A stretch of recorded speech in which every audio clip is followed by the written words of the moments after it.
What's up, you guys? Welcome to the channel. All I can say is just wow, I was not expecting the feedback on the barn find hunter video, so I really appreciate you guys for subscribing and following along the build, for all the kind words and all your hot rod stories. I love hearing about your guys' stories, that a car that you've had that's been passed down. That's just amazing to me. So thank you guys for subscribing. Hope you guys are here till the end. Today's video, we're going to talk about my 68 Ford Torino. There was a couple of people that were interested in it, and I figured I'd just make a more like a welcoming video for you guys and talk a little bit about the car, where I got it, how I came to find it, show you guys a little bit of the interior. It's not completely restored, as you can see, but it's a very good driver. The window is on these 68s, the windows are they get messed up pretty fast, but there you guys go. We're gonna head out to a little cruise and I'll bring you guys along, so let's do it.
All right, back home. Hope you guys like that little cruise, but let's talk about the car here. And I first bought this car back in 2017. It was actually a birthday present to myself, and it was definitely not in this condition.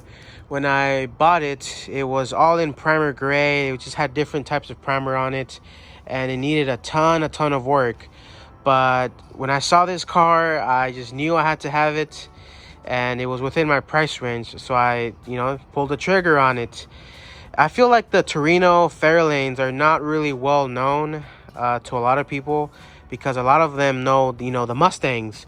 But the way that I found out about this car was through a movie called Need for Speed.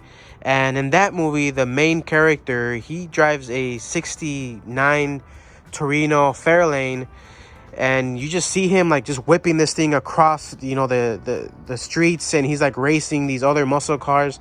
I thought that was the coolest thing ever, so I knew I had to get one of these, and when a chance came up, I just had to grab it.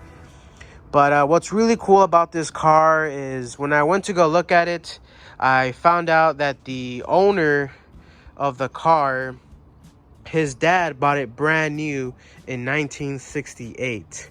So I don't know if that was considered a one owner car, one family car, but he was telling me about that. He was telling me about the car, that his dad bought it brand new, and he remembers when he was a kid that he always used to drive around in this car. And what's really cool about the history on this is that they actually drove it to Mexico, across the border. Check that out. You can see the stickers on the window here, from when it crossed the border. I think that's pretty cool. So I don't want to take that off. It kind of, you know, has some history on the car. And what confirmed that was the rear shackles. So the rear shackles, they had put extended rear shackles on the leaf springs here just to lift up that, you know, lift up the car so you could, I guess, put more weight on the back. So I don't know. I don't know what they were carrying that was that heavy. But very, very cool car. I just love it. I love the body style. And it was not running, so I had to tow it home. So let me show you guys the engine and what I did to it. I'll also show you some pictures of how it was before I got it and some of the stuff that I did to it. All right, here's the engine, and we've got a small block 302. This is what originally came with the car. And when I first got it, there was a couple problems that I really had to address. One of them was the wiring. It was just all hacked up, and I bought a wiring diagram that helped me solve a lot of the wiring issues I had before I could even start the car. Another issue that I had with it was that the water pump bolt broke inside of the block. So I think that was one of the big reasons why the owner was also selling the car, because, you know, he couldn't start it, and he was just having too much difficulty with it. When I opened the intake, I took the intake off, the original one, and the valve covers. The engine was just super clean. So I'm thinking this was a rebuilt engine, but he just never started it, or maybe he started it for a while and then that happened with the bolt.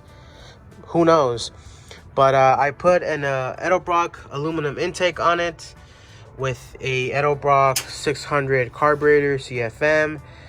I know most of you guys don't like Edelbrocks, but I got a really good deal on it, so it's been running pretty good.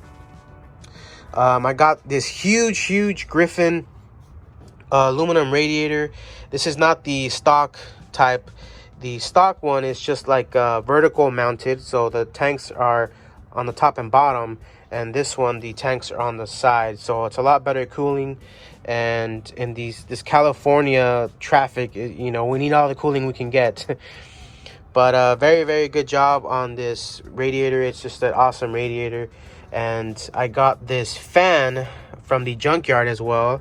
As you guys know, I go to junkyards a lot. I always find a lot of good parts there, so why not, right? The booster brake conversion, I did a video on that. If you guys want to see that, I'll link the video here so you guys can see that. So I put the booster with the double master cylinder, and I also found the original disc brakes for the car. Hopefully you guys can see them, maybe not, but I've got the original disc brakes with the spindles from a 1969 Ranchero. So that's just amazing to me, you know, to find parts for this car like that. It's just crazy. I cannot believe it. But that's what it has. It has original disc brakes on the front, and with the booster, it's just very good, you know, with the stopping power. So let me show you guys the interior really quick. All right, let's check out the interior. Checked it out, and it was definitely not like this when I got it. The whole interior was just trashed. Everything was just ripped up. It didn't look good. But I think I got it pretty good looking for a daily driver, you know. But one thing that I realized about this car is that the parts are pretty hard to find. For example, the steering wheel here, it took me about a year to find it with this center pad. And it's got like that fake wood look here. I think that's pretty cool, but that took me about a year to find. It had this super ugly steering wheel on it. I actually found the center console as well.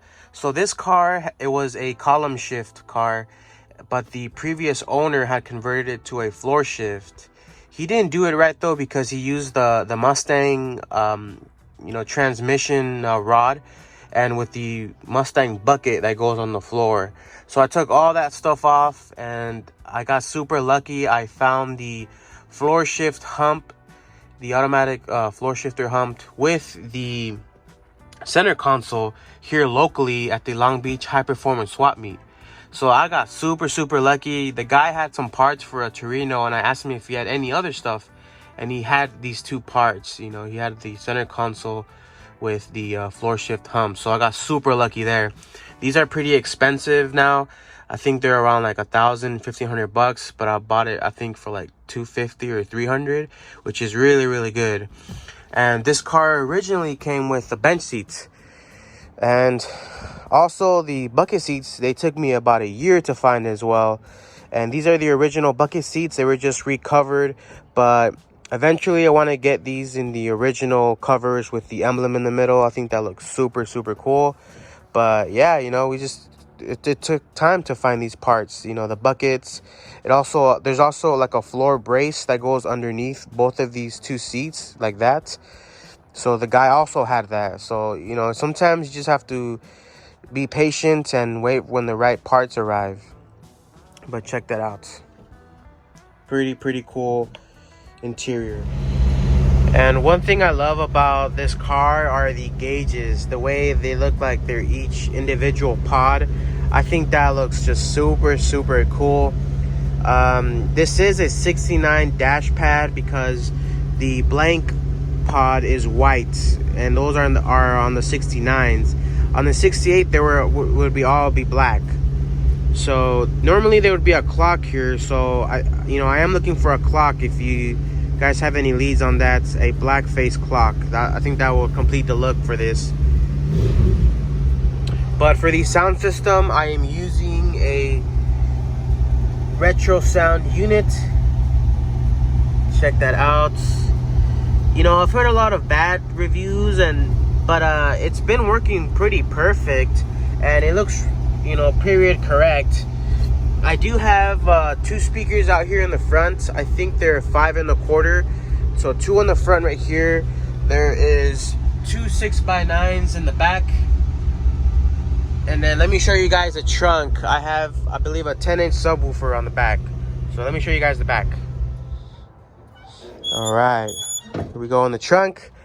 Check that out. I put Dynamat all over on the trunk to try to help with the sound. And here is my 10-inch subwoofer. I think that's a 10-inch or a 12-inch. Can't really remember what it is. But here is my amplifier back there. It sounds really good. So the sound system is just perfect on this car. As you can see, it needs some love back here. I need to order the mat that goes right here. So eventually I will get this car up to the level of the Galaxy.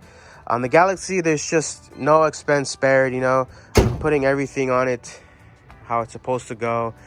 This car, I am missing the trim right here, and then on the edges right here too. But you know, it's a driver. You're supposed to drive it every day, so eventually it will get done. But right now, all the focus is on the Galaxy. Check out the paint. This is the original lime gold. And originally I was going to paint it blue, just like in the movie. But when I saw the lime gold paint on the trunk, I just knew I had to paint this the original color. You just don't see this color anymore nowadays. You know, there's a lot of blues and reds and gray, especially a lot of gray. But you don't see this green anymore, so I knew I had to paint it, and that's what it is. I did get this car painted over the border in Tijuana, but I have a whole story on that. If you guys want to hear the whole story on that, let me know. I'll do a video on it. But it definitely, you know, you get what you pay for. It is a 10-footer paint job, but that's okay. You know, this car, like I said, it's a driver. You know, I'm not afraid to, you know, get some chips on there and scratch it. Of course, I don't want to do that, but it's fine. You know, it doesn't matter to me because I want to enjoy the car. I want to drive it. But that's what it is. It's a lime gold 2-stage PPG paint. For the wheels, we've got the Magnum 500s. Here are the tire sizes. It's 225, 60, 15 on the front, 15x7 on the front. For the back, I went with a little fatter tire. It's got a 245, 60, 15 with a 15x8. I think this is just a the best combo for this car, I think, and I love the way it sits. So there you go. All right, what's up, you guys? So I just wanted to thank you guys for all the positive comments, all the feedback. I really appreciate it. I don't show my face on these videos, but I just hope you guys like the content. I hope you guys like the channel.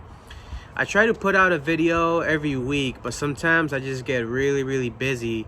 So I apologize for that, but you know, I'm always thinking, what is the next video I can do for you guys? But something that I've been doing for a lot of years now is film photography.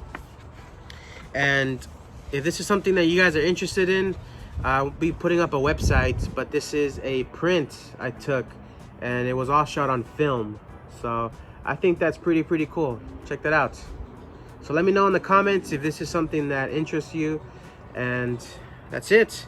I know some of you guys have been messaging me and commenting, emailing me about your hot rod stories and showing me pictures of your rides. I think that's really awesome. I really don't mind. I love, you know, talking to you guys. So if you guys want to message me, my email is on the channel. And that's it. Till the next one. Boom.